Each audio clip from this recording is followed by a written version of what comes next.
Come in!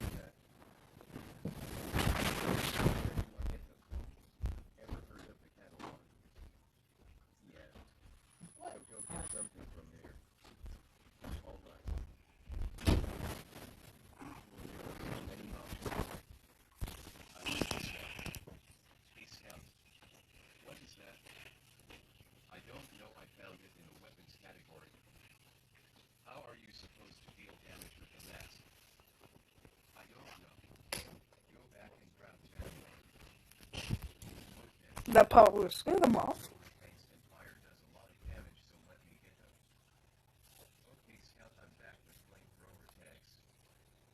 Okay, cool. What about the flamethrower itself? I'm about that. Did you seriously not get it? Oops.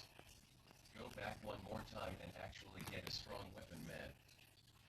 Oh yes, a chaotic warhammer. This should be able to destroy anything. Wait, what? That's unfair.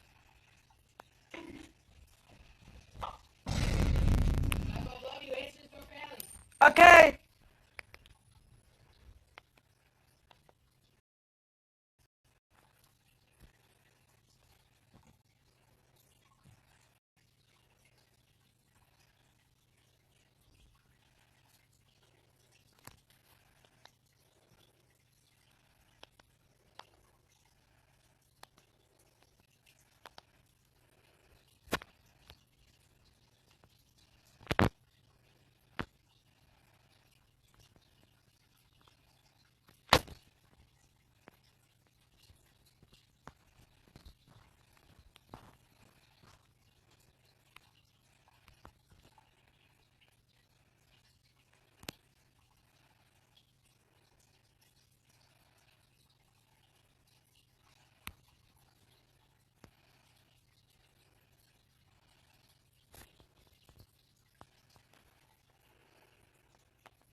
Oh, thank you.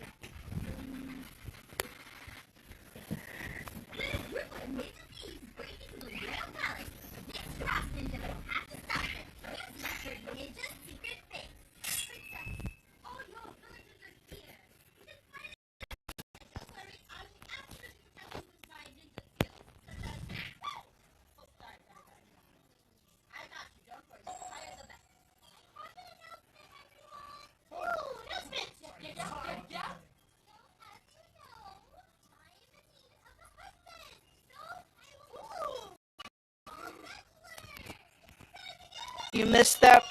For real, you missed.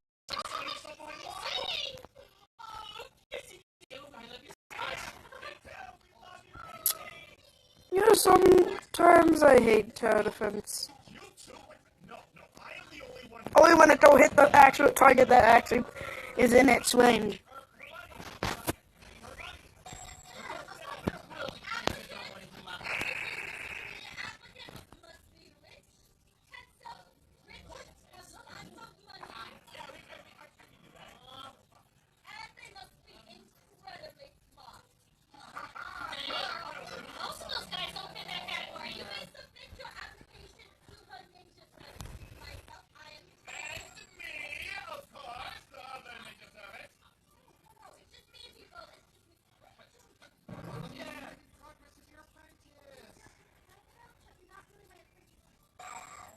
What's up, Callan?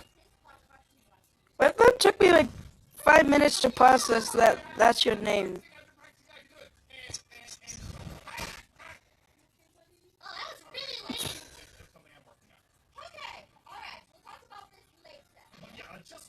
I just saw this say, and then say Colin Kramer, and then it say Go David, and then out of nowhere, it took me 5 minutes to realize, oh, that's his name.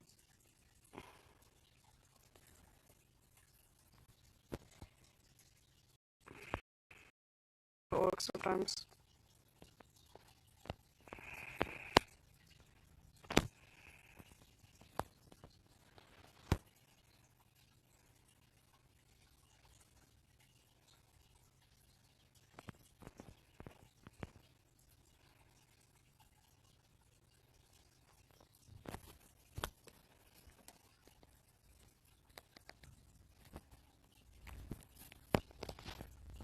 Can you hear me?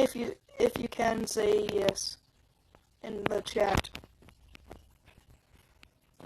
And say yes again if my audio is okay. Because I don't know, because I can't test it out right now.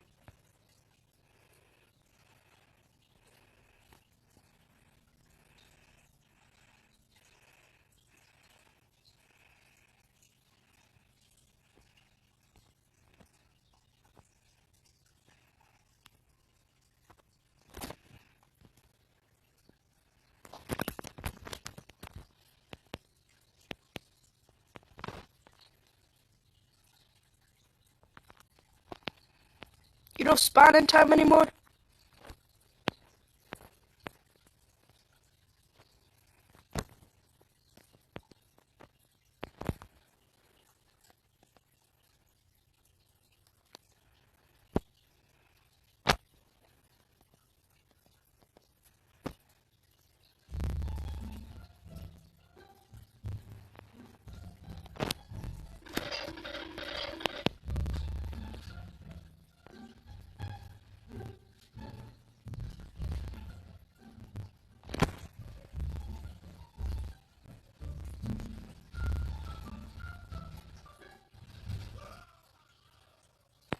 Meanwhile, in a parallel universe.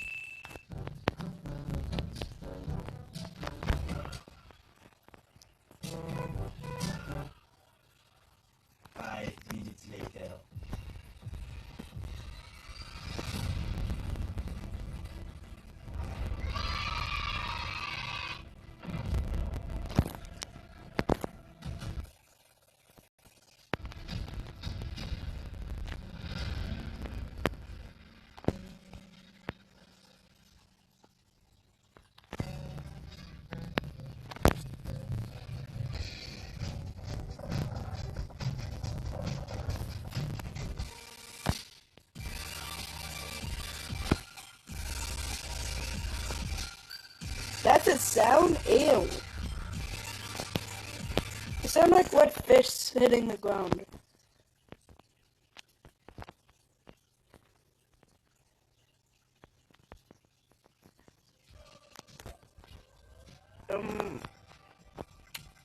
Okay. The island of Beauty is filled with many friendly and ferocious creatures. Also, the creatures with 2 IQ. But that's not me. So, YOLO!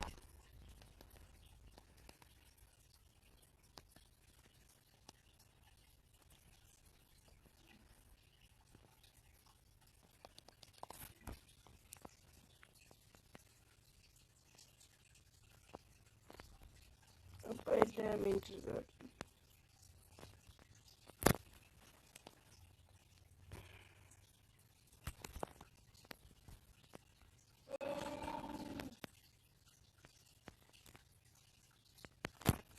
Jesus!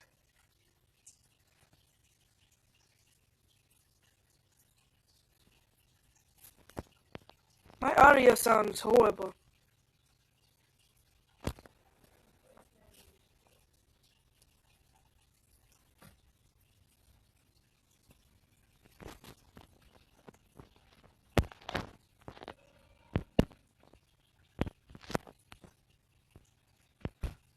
Jesus!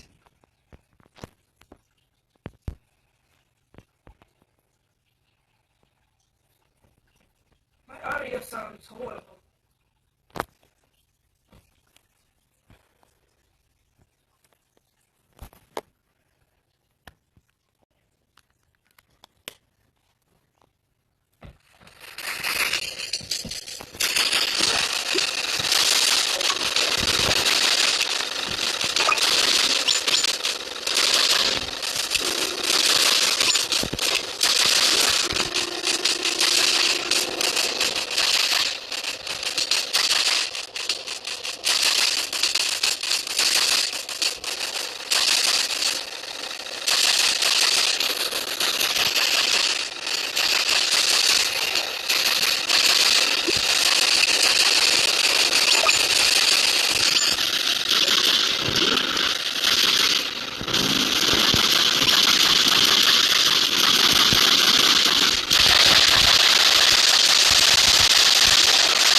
My brain hurts. The Buffalo will be coming to BTD6 with this next update. So, like the other pair guns, you will need to have one of each Tier 5 boat and combine them to make it. Assuming it works like the others, it'll pull attributes from all Tier 5s, so it should attack very fast with both darts and bombs, have planes at a global range, buff monkey aces and other buccaneers, and make you some good money per round.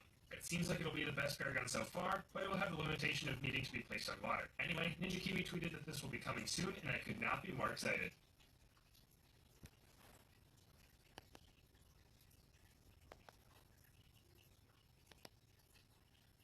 The purple rusher. Okay, go. Let's go. Get skilled. The happy camper. Oh, nice, we're taking this late game. Can't wait to send that to the not so happy camper. Dude, can you just let me kill you already? Why are we going late game? This is such a waste of time. The non-VIP. Oh, nice, Battles 2 is out. I can't wait to get to True Sun God. The VIP. Okay, I used my mom's credit card to buy VIP. Now let's see some true Sun God action. The tax shooter enjoyer. Haha, overdrive skull blurp. The Quincy May. You want some? You want some? You want some? 2,000 years later. You want some? You want some? The music guy.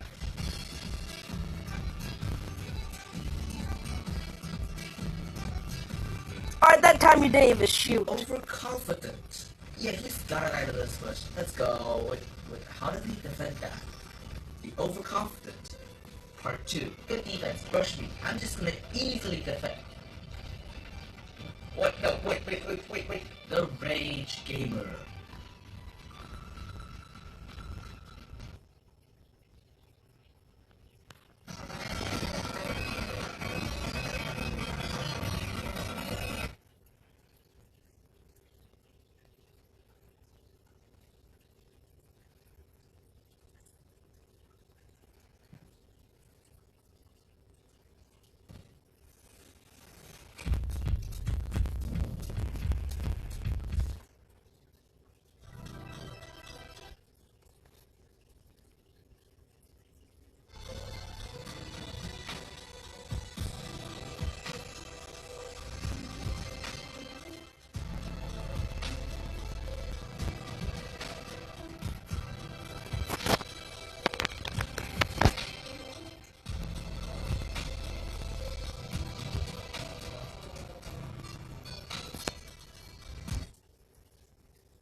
Welcome back to Movie Shortens. Follow us today to a 2017 American monster action comedy film titled Monster Trucks.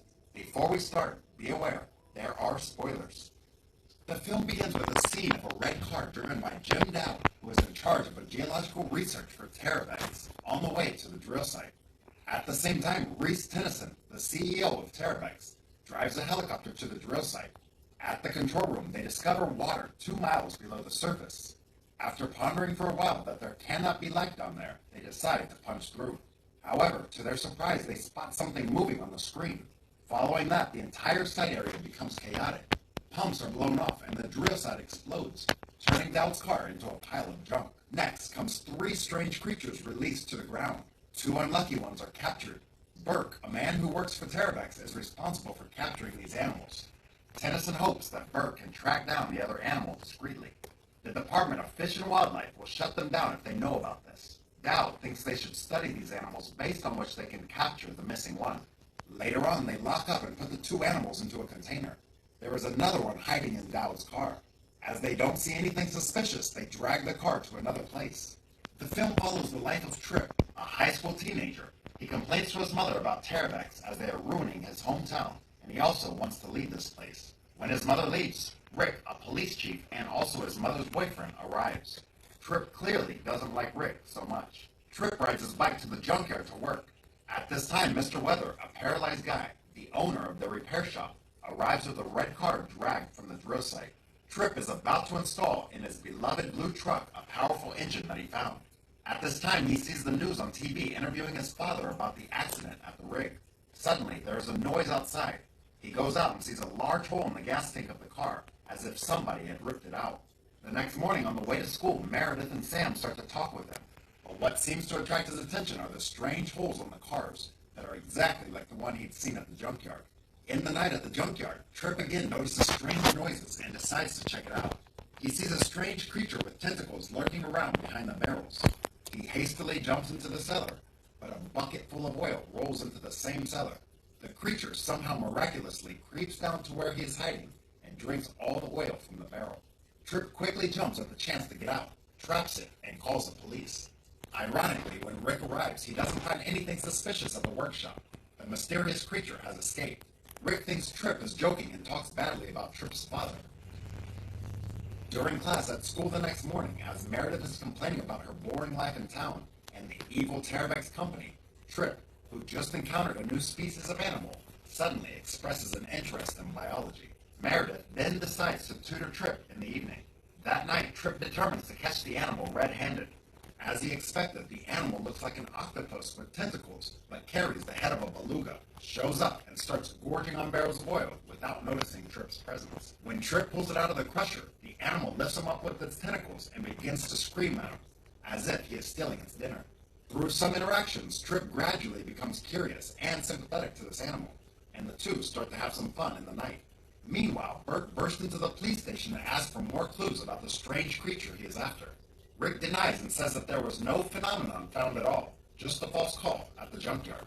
Back in the junkyard, Trip is trying to move the animal to give it to the police station, but the clever animal knows how to prank Trip. It toys with him and sneaks into the garage. Immediately, Burke arrives with two cars and begins to get information from Trip. They search the garage for a while, but find nothing. The animal cleverly hides in Trip's car.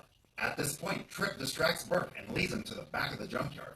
The animal hides in Trip's truck and pushes it outside the garage, narrowly escaping Burke's pursuit.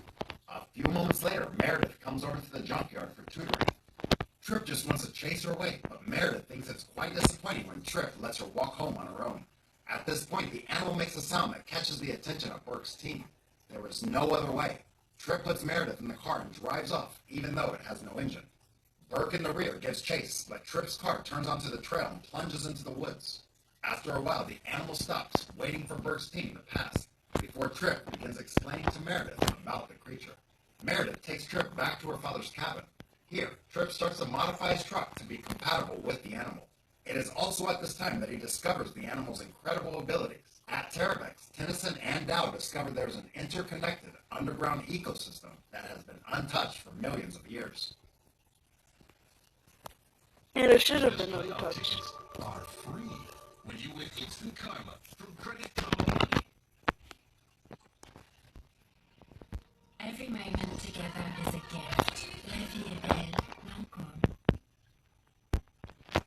The animal and even names it Creech. This animal's tentacles are capable of generating a massive amount of torque. Meredith thinks that Trip wasn't as dumb as she thought. After using Creech as an engine of the truck, Trip has it run a few laps with Meredith's horse, Frolicking. Trip makes his final modifications to the car. Meredith is worried about the well-being of Creech, but Trip thinks Creech is happy to be with him, so he keeps it. He wants to know what happened at the drill site, so he wants to visit his father. Later on, after being fed a meal at the gas station, Creech begins to run frantically on the road. There are chemicals in gasoline that make Creech hype, and it veers into another lane, causing chaos in traffic. Both Trip and Meredith agree not to give Creech any more gas with chemicals. Now, at Terravex's laboratory, Dow discovers the two captive animals that can drink gasoline and have intelligence. At the construction site, Trip finds his father, Wade. Don't you He dare, invites yeah. Trip and Meredith to his house for a drink. At Wade's house, both are determined not to hand over Creech to Terravex.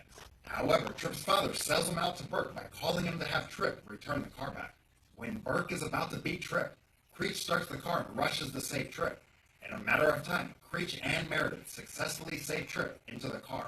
They ram directly over Wade's house and flee. On the way out, they meet Rick. So Trip, Creech, and Meredith are chased by Burke and Rick. The race begins. During the intense pursuit, Trip and Meredith are forced to enter a small alley. But when Rick enters, Creech uses his tentacles to cling to the wall to escape the pursuit. Just out of danger, they are chased to the wall by Burke. Creech once again uses his tentacles to climb onto the roof to escape. After a while, Trip decides to use a train to cut off Burke and Rick. They race to the railroad tracks, followed by Rick and Burke. In the blink of an eye, Creech jumps over the moving train and moves forward, leaving Burke and Rick stuck behind. Rick, as a police officer, scolds Burke for putting a boy's life in danger. Burke doesn't care, as people's lives are not as important as Terravex's security matters. Later on, Meredith leads Trip and Creech to her father's house by the lake. They decide to spend the night here. Creech is afraid of fire, so he backs away. Trip is sad and blames his father, but Meredith thinks that Trip should thank the circumstances that forged him into a very special person. Moments later, Trip cries in the truck, but Creech comforts him with its tentacles and cheers him up. At this point, Trip promises Creech to bring him home. At the lab, Dowd shows Tennyson his discovery. These creatures have hive intelligence in close proximity like ants and bees. They metabolize oil like a combustion engine.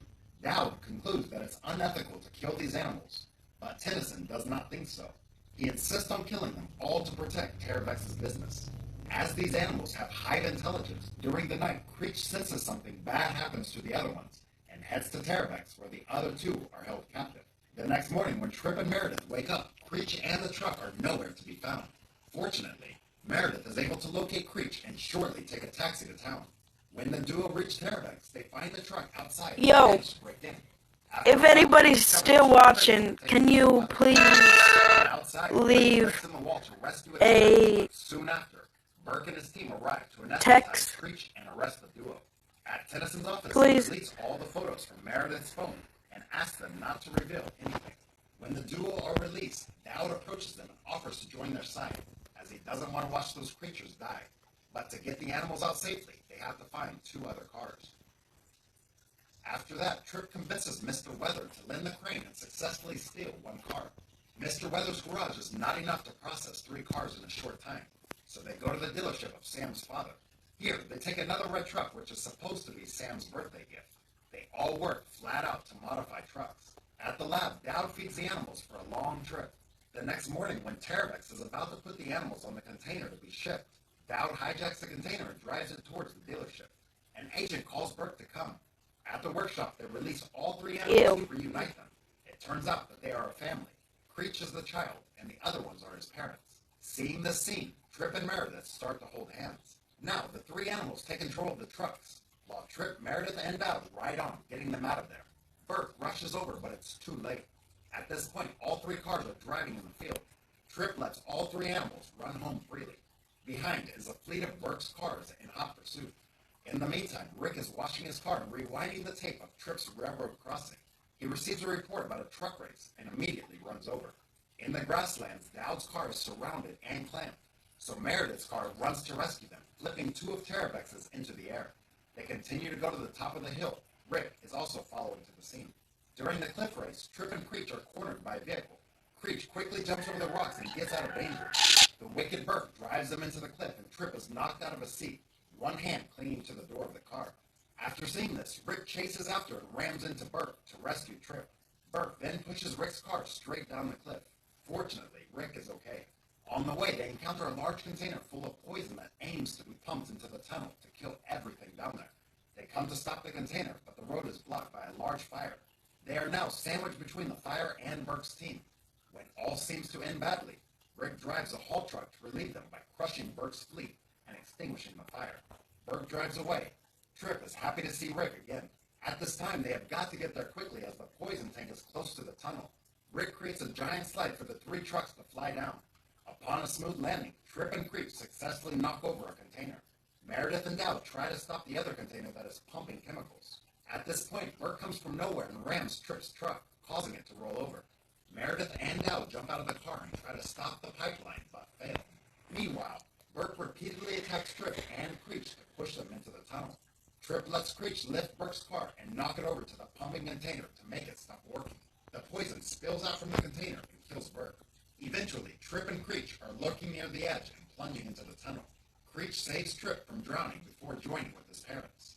There are also many creatures like Creech with different appearances underwater. They all thank Trip for saving them and dive home. The next day, Tennyson is arrested for his crime. Terravex Company is replaced by environmental activists from the Department of Fish and Wildlife. Trip and Rick get along well and together build Trip's new engine for the truck. At the end of the film, Trip and Meredith are in a relationship. They get in the truck and drive away. Like and subscribe to watch more videos like this. And don't forget to turn on your notifications. That really helps my channel. Thanks for watching.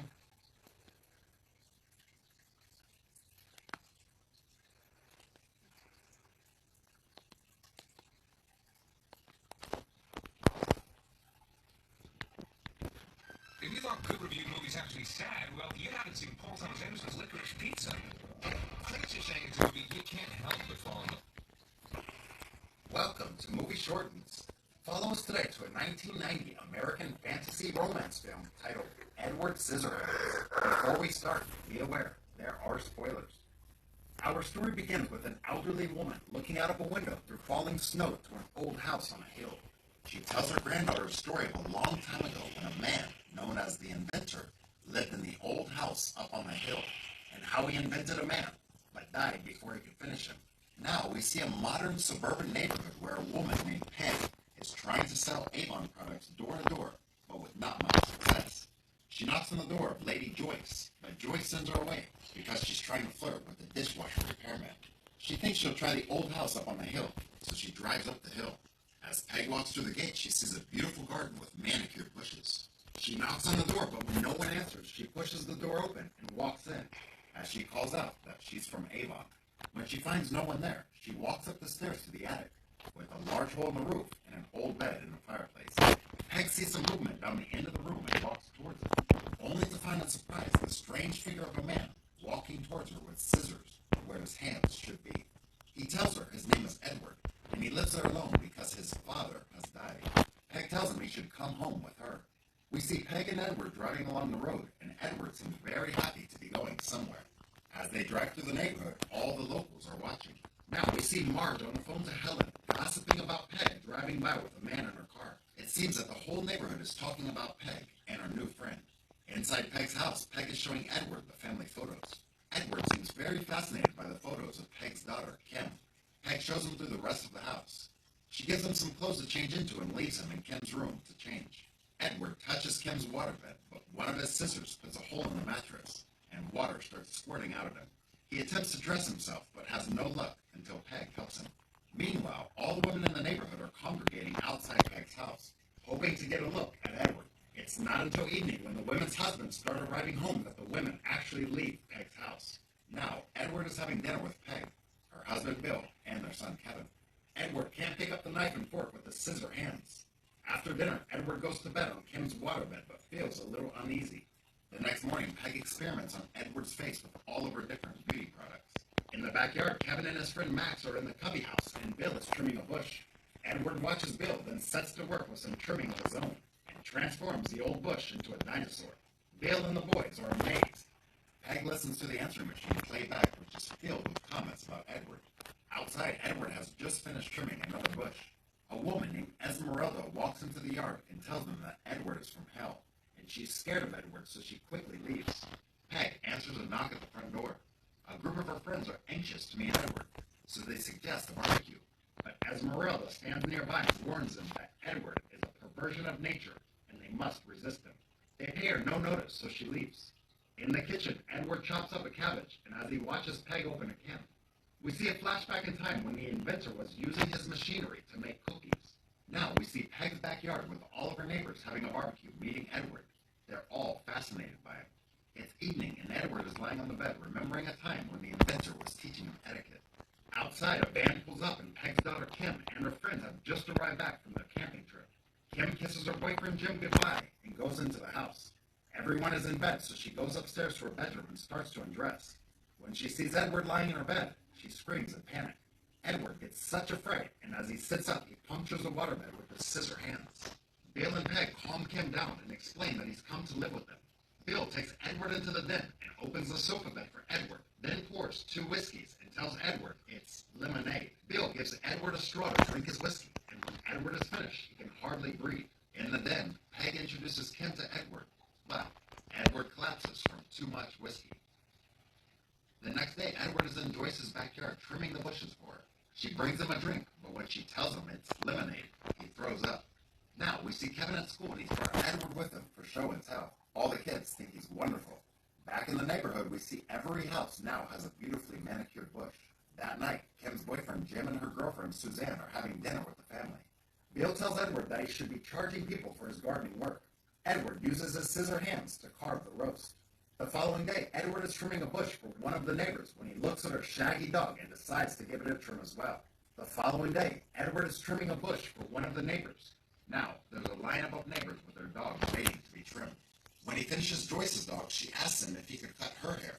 Before you know it, every woman in the neighborhood is getting her hair cut by Edward. We see Peg giving Edward the full makeup treatment. Helen takes Edward to the local shopping center to get his scissors sharpened, but when they arrive, he sees Jim with Kim and her friends. He looks at Kim like he's in love with her. When Helen drops Edward off, Kim and Jim are locked out of the house. Edward gives a little giggle with one of his blades and unlocks the door.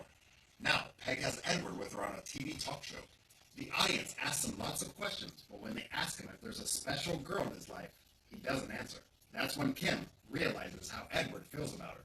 Edward gets a shock from the microphone and falls backwards. The next day, Joyce is taking Edward to look at a beauty parlor for rent at a local shopping center. She takes him into the back room to show him the smocks she has, but then she turns on some music and straddles him and begins to undress herself. The chair falls back. Then we see Edward making a quick retreat from the shop. I think he's traumatized. He joins the family in a fast food restaurant and tells them about the beauty salon and how Joyce took off all of her clothes. Everyone but Bill is in shock. Bill tells Edward that he should get a bank loan to start up his own business. Peg takes Edward to the bank, but because he has no credit history, no work record, and no security number, the manager won't give him a loan. Now, we see Jim trying to convince Kim to ask Edward if he can pick the lock on a house. It happens to be Jim's house, but while his parents are away, he wants to steal the appliances and sell them to get money to buy his own van. Edward gets him into the house, but when he opens the door where the appliances are kept, the alarm goes off and Edward is trapped in the room. The others take off and leave him trapped inside. The police arrive and turn off the alarm, but when Edward walks out, they are ready to shoot because he won't drop his weapons, which are actually his scissor hands. Just in time, Marge and Sissy come running up and tell the police officer named Alan that they know Edward, and those are not weapons, they're his hands. They arrest Edward and take him to the police station. The next day, the court releases him because they don't consider him a threat, but Officer Allen is worried about his welfare. Now, we see 5 of Peg's neighbors talking about Edward and how they knew something about him wasn't right. Peg arrives home with Edward from the police station, and a news team is waiting to interview him, but Peg rushes him inside. She's on the phone to her friends, but it seems they don't want to come to her Christmas party this year. Kim arrives home and talks to Edward. He tells her that he knew it was Jim's house, but he only did it because she asked him to. When Jim comes into the backyard, Edward gets angry and starts cutting things out. That night at dinner, Bill tries to teach Edward the difference between right and wrong. All of Peg's friends are talking about Edward and saying that they're not going to Peg's Christmas party. Peg is inside setting up a Christmas tree. Bill is on the roof laying down the fake snow. Kim walks outside and is in awe watching Edward up on a ladder making an ice carving of a giant angel. As Edward is climbing down the ladder, Jim yells out and Edward's hand comes down, accidentally cutting Kim's hand. Jim starts pushing Edward and abusing him. He tells him to get lost, so Edward walks off down the street, cutting his own clothes off and cutting some of the neighbor's bushes. Bill drives around to see if he can find Edward. We see Esmeralda playing an organ when she hears something. She opens her curtains and is horrified to find that her bush has been cut to look like a devil. Officer Allen arrives looking for Edward, but Peg doesn't know where he is, so he drives off looking for Edward. Bill comes home and says he couldn't find Edward. We see Edward sitting in a driveway when the police car is coming. So quickly, he walks off and goes home. Inside, he and Kim are talking and she hugs him. Edward has a flashback to a time when the inventor was showing Edward a new pair of hands that he made for him. But suddenly, the inventor has a heart attack and falls down dead. So that is why Edward never got to have his own hands. Now, we see Jim and his friend Denny getting drunk in the back of the van. Jim tells Denny to drive him to Kim's house. Kevin is leaving Max's house and walking home. Denny is driving drunk and Edward sees the van coming and sees Kevin about to cross the street in front of the van. In an instant, Edward rushes out and grabs Kevin just in time to save him before the van hits him. Edward accidentally cuts Kevin's face, but when all the neighbors come running out, Edward gets scared. Jim followed her. Now he takes a shot at Edward, but misses. He tries to shoot again, but Kim rushes at him, and his shot goes into the roof, and some of it collapses and knocks Edward to the floor. Jim picks up a steel fire poker and starts beating Edward, but Kim picks up some timber and knocks Jim down. She tells him to stop or she'll kill him herself, but he kicks her away. Edward gets up to see if Kim is okay, and Jim tells him to get away from her. But before Jim can strike Edward again, Edward quickly turns and stabs Jim in the chest and pushes him towards a window where he breaks through and falls to his death. Kim and Edward stand at the window looking down at Jim's body, but they can see the others approaching the house. Edward tells her goodbye, but Kim kisses him and tells him she loves him. That's what he was longing to hear. Kim rushes downstairs and grabs a spare scissor hand and goes outside to meet the crowd. She tells them that Edward is dead, that they killed each other. The crowd all turns and goes back to their homes. Now, we see the older woman again, and she tells her granddaughter that she knows he's still alive, because every Christmas it snows, and it only started snowing after they found Edward. The last thing we see is Edward making his ice sculptures in the attic of the old house, and the wind carrying the ice particles away, just like snow. Like and subscribe to watch more videos like this, and don't forget to turn on your notifications. That really helps my channel.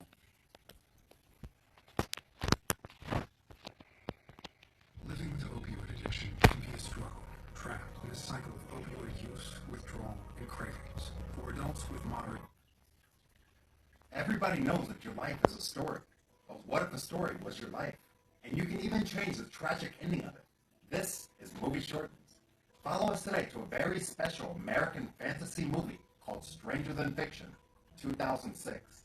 Be aware, there are spoilers.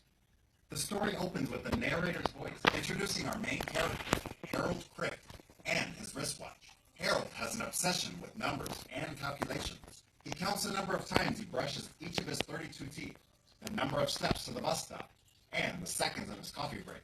He works as an IRS auditor where his obsession with numbers makes him very good at his job. His coworkers often ask him for help solving math questions. One morning, this all changes when Harold hears a female voice from nowhere describing his actions precisely.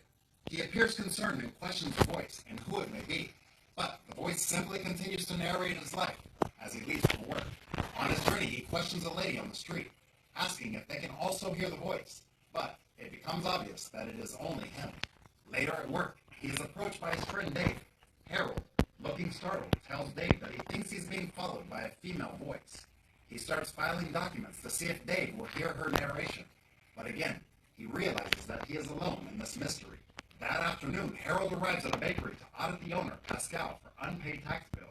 Pascal shows frustration at the tax system, explaining that she intentionally misses taxes, as she does not agree with how they are spent. Harold hears the voice again, this time narrating his secret attraction to Pascal, which makes Harold flustered, forcing him to leave. He stops outside the shop and screams out loud to send the voice away, leaving him alone. We then see a mysterious woman standing atop a building, smoking a cigarette as she looks down. She watches as a boy nearly hits a man with his bike.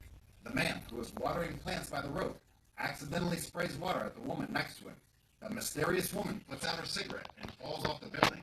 She then jumps awake in her office with her hands out in front, seemingly after a daydream. This woman is introduced as Karen Eiffel, a famous fiction writer. While reluctant to receive help, Eiffel explains to her assistant, Penny, that she has writer's block. Eiffel asks Penny if she has ever thought about jumping off a building. Penny says no, and Eiffel says she will never be able to help her kill her main character, Harold Crick. This establishes Eiffel as the female voice who has been narrating Harold's life. And Harold turns out to be the main character of her struggling novel. And Harold's character will soon die. Penny states she will gladly help kill Harold Crick. Later, Harold is seen waiting at the bus stop. His watch begins to go crazy as the baker walks past, before stopping completely. He asks for the time and resets it. Eiffel narrates that this action will lead to his imminent death. Hearing this, Harold becomes stressed and frustrated, shouting, "When? And why?" Later, Harold arrives home and begins to act erratically in an attempt to make the voice come back, but has no luck. Later, he visits a psychiatrist. She assumes he has schizophrenia, but he denies it. Harold argues that he's a character in his own life, in a story, and he must avoid impending death. The psychiatrist advises him to see a literary expert instead. The next day, Harold then turns to literary professor Jules Hilbert. Jules initially dismisses Harold, but after hearing Harold quote the voice saying, "Little did he know," a classic literary expression, he agrees to meet him again in an attempt to change his fate. Later, he rides the bus home, bumping into Pascal. Harold expresses his apologies for auditing her, and after some small talk, they both leave smiling. At the same time, Eiffel is distressed and appears to be driving through the rain over a bridge. As As a boy on his bike turns into the road, she swerves over the edge and into the river below. Suddenly, Eiffel and Penny are watching the bridge from the rainy bank. They are there only to imagine a car accident in order to consider ways to kill off Harold. Meanwhile, Harold goes back to Jules' office. Jules explains that stories are either comedies or tragedies, and that Harold should determine which he is in. Shortly after, Harold goes to the bakery and begins making jokes about auditing, making a tally in his pad under comedy. He then discusses the percentage she owes, and after she ignores, makes a tally under tragedy. After she asks about the notepad, he puts it away quickly, and they go upstairs to work on her tax forms. He attempts to help her and ask questions about the forms, but is met with silence, forcing him to add several tallies under tragedy. His story appears to be tragic. Before he leaves, she asks him if he wants a homemade cookie, which Harold has never tried. They discuss her dropping out from law school to better the world through baking. She tries to give him the cookies to take home, but he says he is unable to accept gifts as her auditor. He offers to buy them before being told to leave. Harold makes another tally under tragedy. Later, Jules explains that Harold may be perpetuating his story with his usual actions, and that he should try to do nothing and end the course. He tells him to avoid work, the bus, anything that moves the story forward. The next day, Harold lays on the sofa, ignoring work and the ringing phone, even urinating into a bottle to change his routine. Then, a digger crashes through the wall of his apartment, the builders apparently having been told to demolish the building. Harold meets Jules to discuss, and Jules tells Harold that he is not in control of his fate and to live his life as he wants, implying that he cannot help him anymore. Frustrated, Harold can't accept this and strives to make a change. Harold's workmate, Dave, offers him a room to stay in. At dinner, he asks Dave what he would do if he knew he was going to die. Dave says he would go to space camp. The next morning, Harold looks into the mirror and says space camp, and he is ready to live his version of this dream. He later finds himself in a guitar shop, scanning the room of the guitars as the narrator explains the different personalities the guitars reflect. Finally, a used but classy guitar catches his eye, and the narrator again explains that this guitar is a match. That afternoon, he sits awkwardly strumming the guitar as the narrator emphasizes his growth through change. He no longer eats alone, counts brushes, or wears ties. He begins to live his life and do the things that scared him before. Late in the evening, Harold runs to catch Pascal on the street. He brings a box of different baking flour. She offers to take them and sees the sweet side of his gesture. He explains that he wants her, and as she questions the legality of the situation, he simply tells her, I don't know, but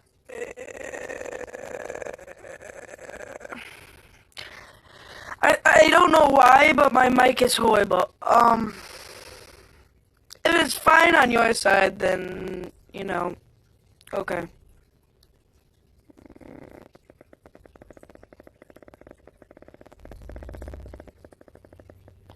he doesn't care.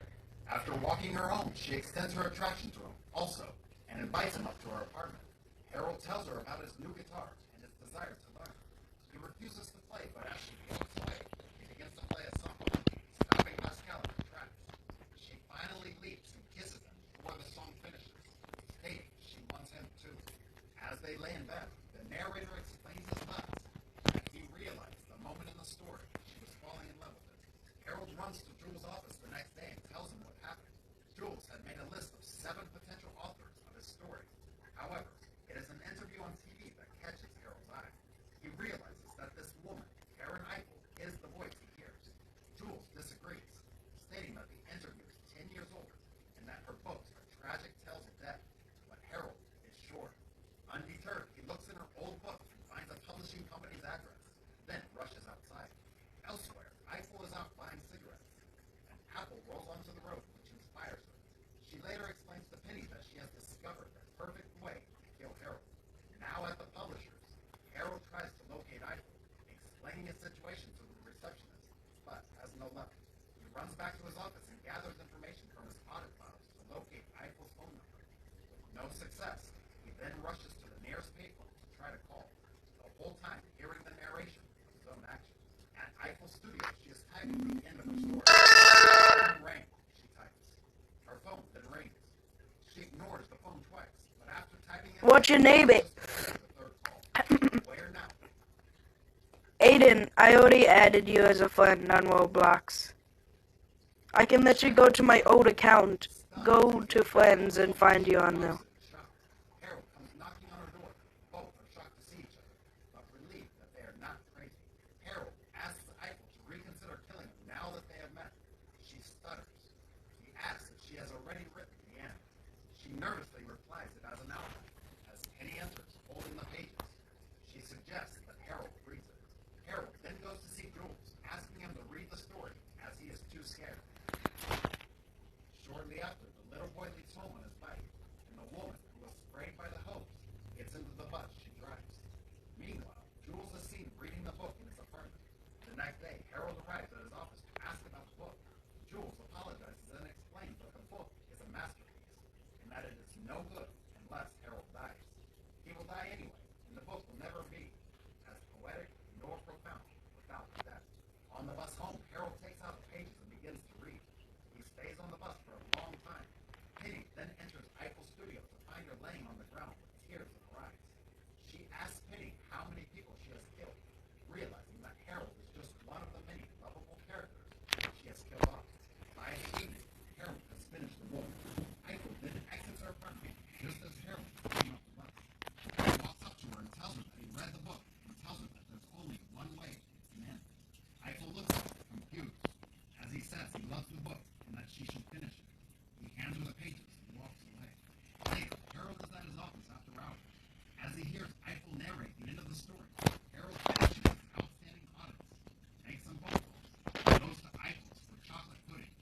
They sit on the sofa watching old movies.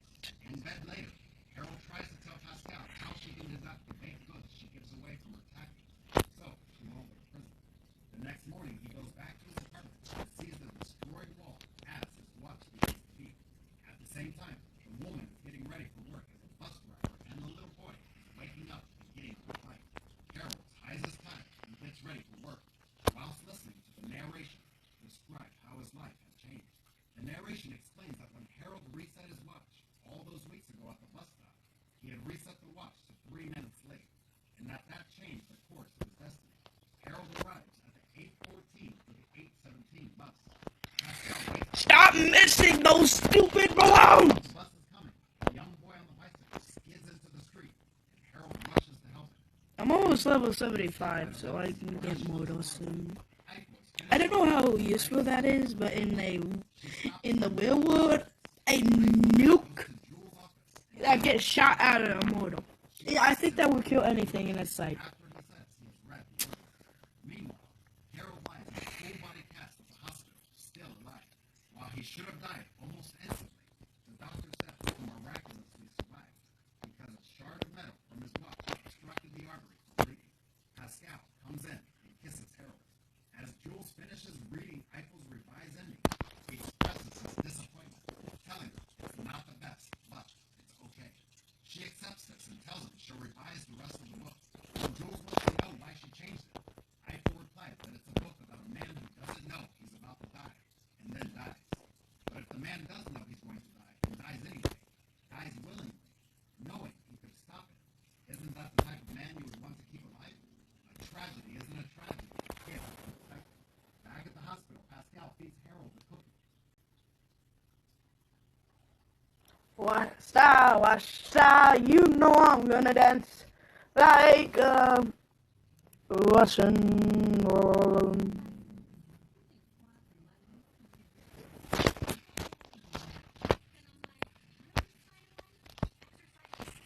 Alright. Boom, boom, boom, boom, boom, boom, boom, na na na na na, dun, dun, na na. I didn't know Aiden would watch my video. Wait, since when did Aiden knew I was gonna live stream? Did somebody tell him? Did one of you tell him? That's okay. You know my hands was actually blue and now my body is blue. Anyways.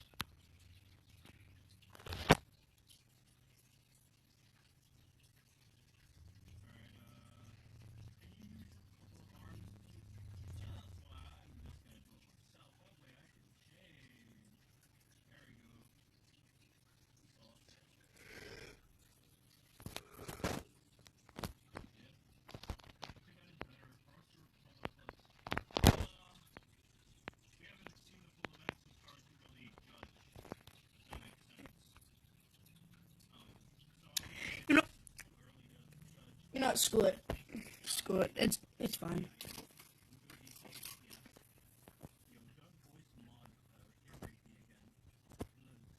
Hey, yo, Aiden, is your account still hacked?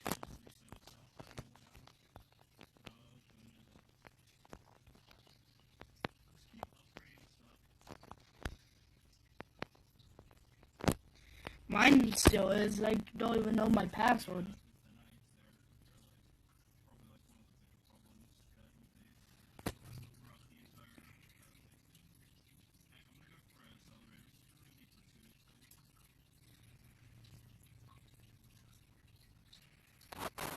I like how the accelerator upgrade is...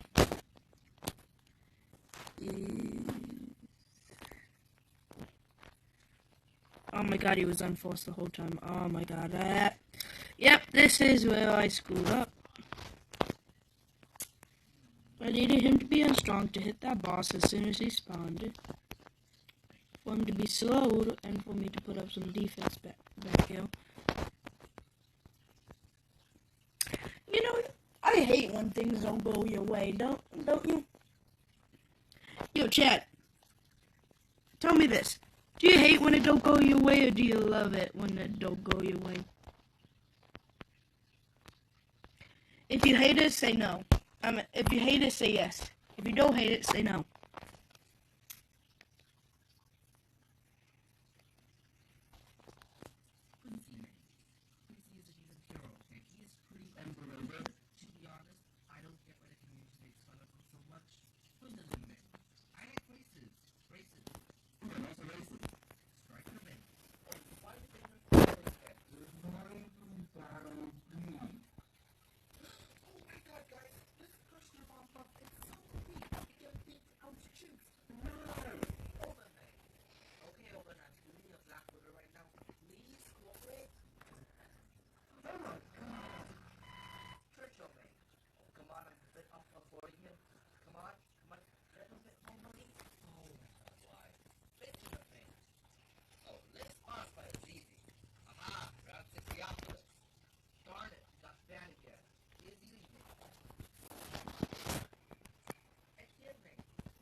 What?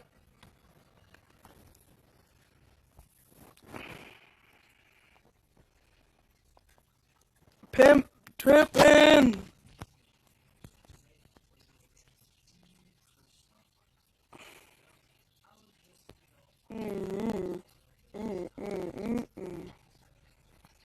I'm just gonna finish this real quick and then I'll play with anybody. Yo, if anybody's watching this and you want to play Roblox with me, come right ahead. After I get accelerated, I'll play with anybody, I promise. I'll help you, I'll do anything.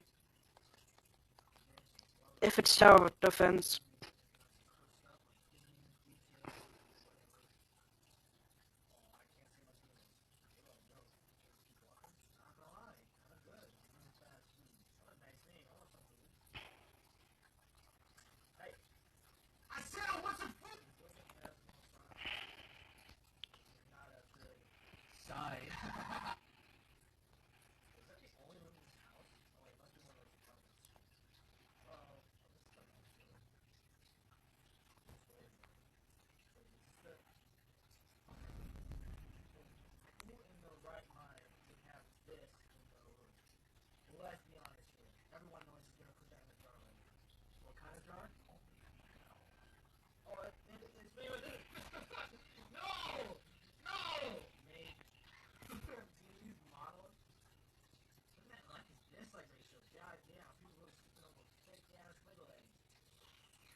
Baba.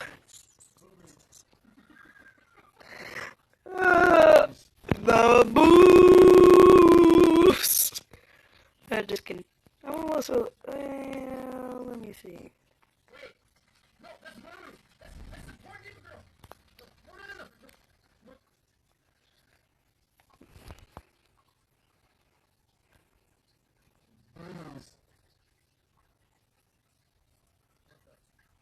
It's almost 75 and almost 100.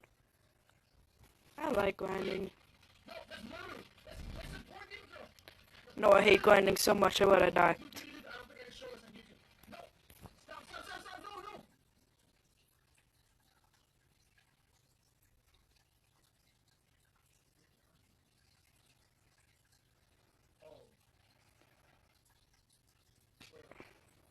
Oh, thank God. It, oh, okay.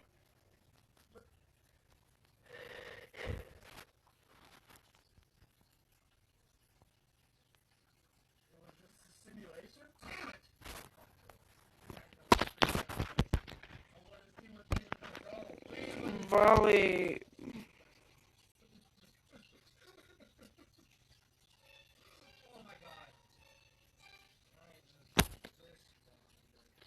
Oh, voice audio failing or something like that. Yeah. Yeah, it's horrible, man. Like, I can't fix it.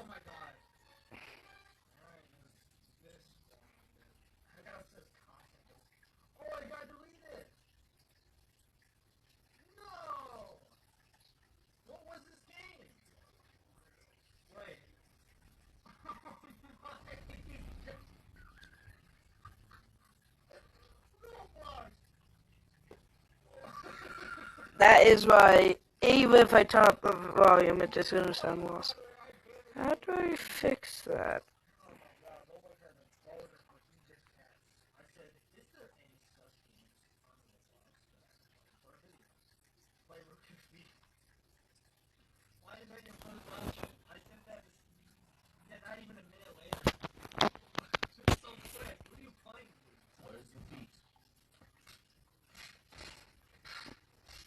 Beat him! Yeah!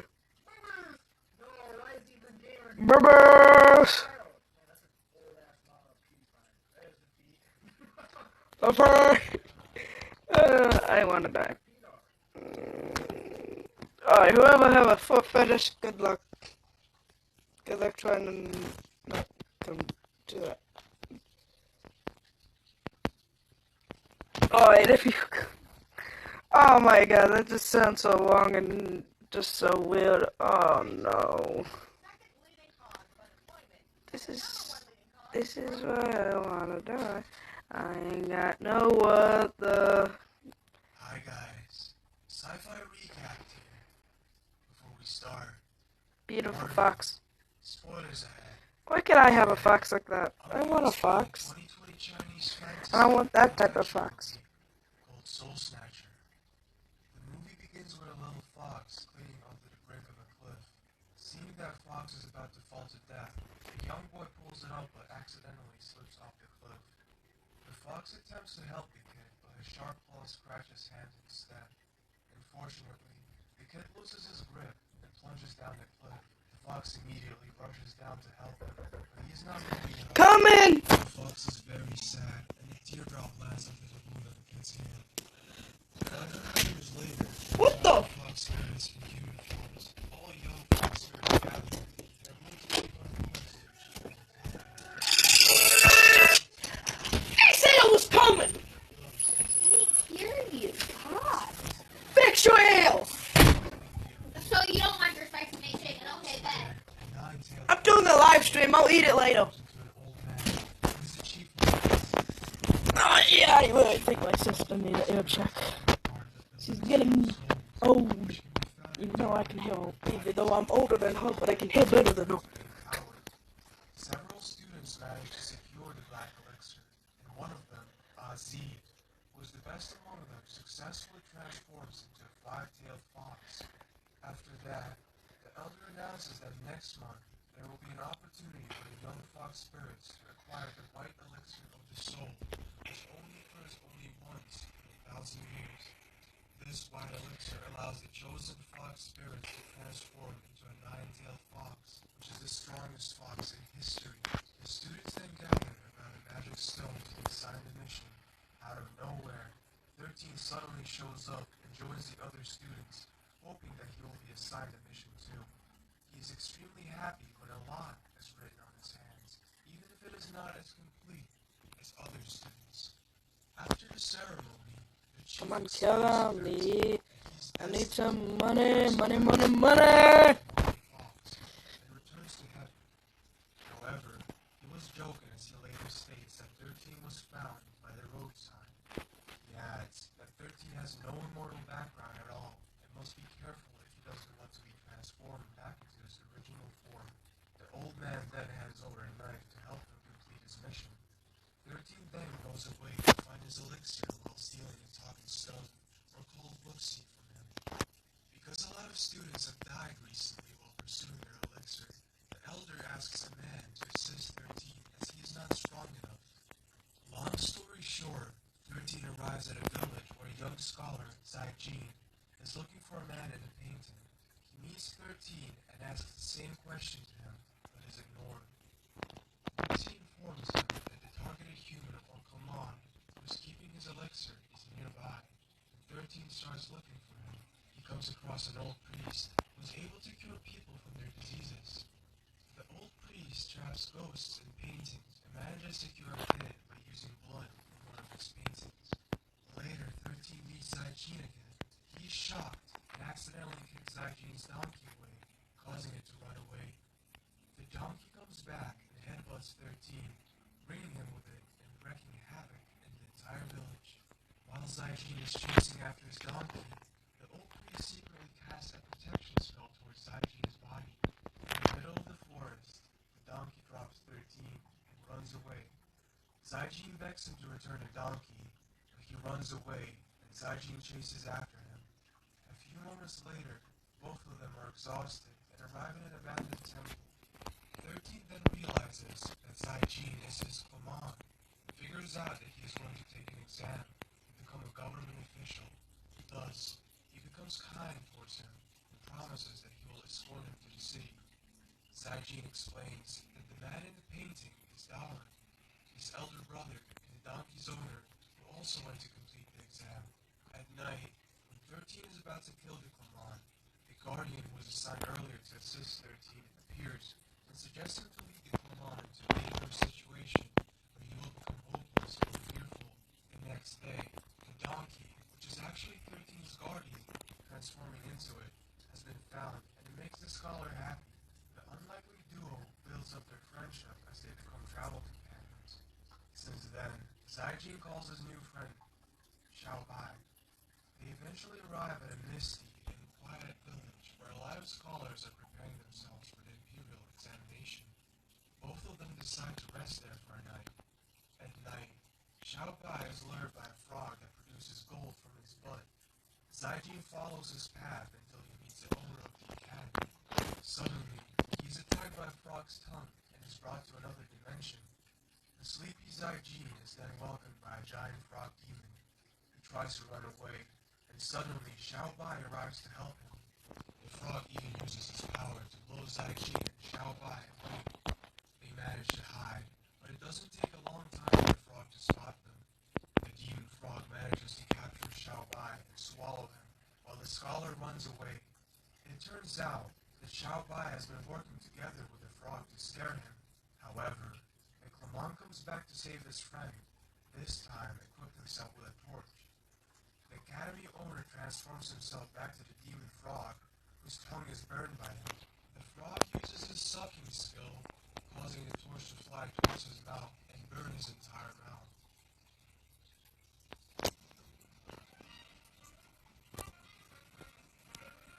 Ah, that was boo poop.